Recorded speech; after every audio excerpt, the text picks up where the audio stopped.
You ever seen a game go that long before? I guess the only time I'd really seen a game go that long was in freaking college football. Wasn't there like a freaking game that went to like 9 overtimes this past season? Yeah, but hockey isn't college football now, is it? Yeah, no, it's a lot better than college football. But yeah, thank you for invalidating my experiences. That makes me feel so much freaking better.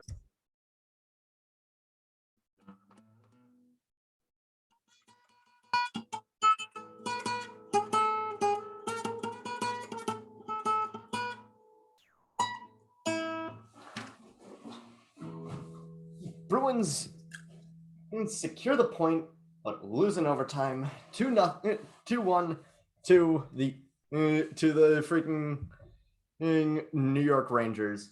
At this to start off their 9 of 10 stretch for road games coming up. Anyway, welcome back to Into the Den, everybody. I am your host Jay Freeman, and I mean, I guess it was a better game than I thought. I guess the Bruins had a better game than I expected them to have to start the road series. Yes, but that doesn't mean that it was flawless. I mean, and obviously it wasn't. They lost, and Swayman couldn't get a shutout. But I mean, asking him to get a shutout is kind of a tall order anyway. But Swayman did start, and hey, Griswick was back. Bergeron sadly is still out for the out for the near future. They did say that that there is a good chance that he'll make it back to the lineups at some point in this road trip.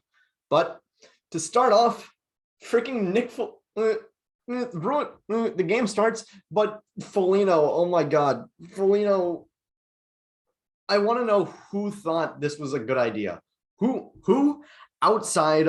I want to know who outside of Bruins management thought that this was a good idea. Name me any of you. Do you have any friends or family that thought at the beginning of the free agency that Nick Foligno was going to be yes, Nick Foligno, the perfect guy for our middle six. Did anyone actually think that this dude was going to be a good signing? Because to start the game, he already makes us look out of position. The dude constantly passes to where guys are, not where they're going to be, which is like, that's one of the first things they teach you that's one of the first things they teach you when playing a team sport. When playing a team sport, don't pass to where your teammates are. Pass to where they're going to be. Freaking, I learned that back in like first grade playing soccer. It was dumb. But I guess Barclay Goodrow also didn't get that message because to start the game, he tries to pass it backwards over the blue line, and which means it's a free puck, and sorry, and it allows and the Bruins can go into the offensive zone, and Coyle knows this, and he capitalizes it, but passing it to Smith, and eventually getting the rebound off of Igor Shesterkin, and chipping it in for the one to put the Bruins up 1-0. And I also want to state how few whistles were blown in this game. Not just in terms of like how few penalties were called throughout the entire ordeal, from the top of the game to to Kevin Miller's goal in the in the ninth shootout frame, there were 8 penalty minutes all game, and I mean, surprisingly, 6 of them came in the last came in overtime. But both teams got four penalty minutes all night, and it was crazy. I thought that this game was going to end with nobody recording a single penalty minute, but also just in terms of fate, in terms of like actual stoppages of play, there were like 8-minute stretches where not a single whistle was called, and honestly, throughout those long stretches, the Bruins seem to ramp up a little bit. The Bruins seem to ramp up with every passing second, and maybe this team does better with when they're playing for long stretches, and is like they need that momentum, which is fair. Hilariously enough, the freaking the Rangers also play that way. And it shows because they get a fuck ton of scary looks, and the good news is Jeremy Swayman was ungodly today. He was awesome. The bad news is he kind of needed to be because the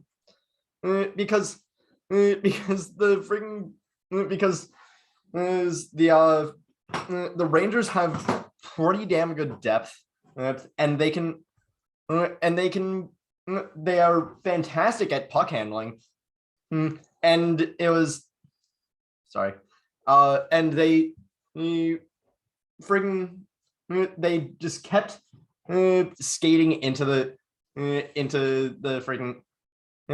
our zone with the puck, and we needed to clear it a bunch. And it was like this was very much a defensive game, but at one point Coyle had to go into the dressing room for like a long period of time, like 10 minutes into like 7 or 8 minutes into the second period. He had to go into the dressing room, and then and he just never came out until either the start of the third period or until after the third period, or until like midway through the third period. But it didn't matter. It didn't matter if he could play defense or not if it was a little bit after the third period started, because I mean, I guess it would have mattered, but because that is when Swayman allows the only regulation goal of the game for the Bruins that night, when he couldn't secure a save, and Philip Hedl just poked it in to tie it up 1-0. But also, Coyle, he was straight up balling tonight, and he's kind of stepped up since Bergeron and Marchand are out. But speaking of those two, we have to talk about the one penalty that that happened in regulation, in the what is it, the Bruins have not had a power play goal since that incident. And I mean, yeah, one of those games of that incident, and was one of those games since that incident was when we got completely shut out by the Hurricanes. But then we get to overtime, and one of the more controversial parts of the game, where Craig Smith, who is driving the net, and he slams right into Igor Shesterkin, and then the rest of the Rangers start coming up to mug the shit out of Smith, Smith ends up getting two in the box for goalie interference, and Alexi Lafreniere gets is two in the box for roughing. I mean, it sort of meant like it was sort of just the 2-minute equivalent of a fighting major for both because neither team actually had to sacrifice neither team actually had to sacrifice a player for it because it was just, hey, we're good. Hey, we are we don't feel comfortable with with 2-on-2 hockey, which just weak. Just come on, just let us have 2-on-2 hockey. It'll be hilariously stupid. But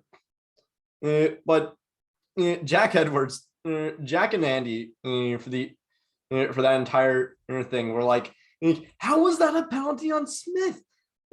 Friggin' Shesterkin was flopped.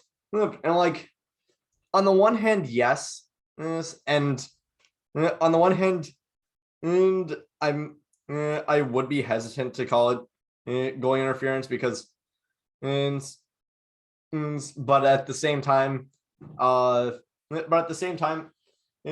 might just be a Boston homer because honestly, from most angles, that was kind of goalie interference, and it was enough to take Shesterkin out for like the last minute and a half of the for like the last 40 seconds of overtime, and he just gets put back in onto the for the shootout.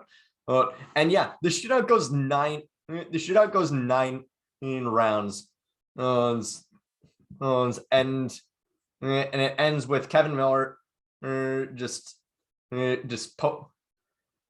slithering through and pushing it in past Swayman, and unfortunately no bear hugs for that. So Bruins lose. Am I happy at the outcome? No. Am I happy at how this team played? Absolutely. This team, like the Rangers, are one of the hottest teams in the Metro, and just in general one of the hottest teams in the Eastern Conference, and we just completely and we took them, and not only did we take them to overtime, but we took them to 9 in overtime rounds, but we took them to 9 in shootout rounds, and we stopped them as best we could, and just it was remarkable what the Bruins did. It was a very it was sort of the loss that's like, yeah, we lost, but I feel optimistic about the future. But I think that is it for tonight's episode of Into the Den. Thank you all so much for watching. Click like if you like, click subscribe if you really like. Down below is still the GoFundMe for Jake Tebow's recovery, and tell your friends that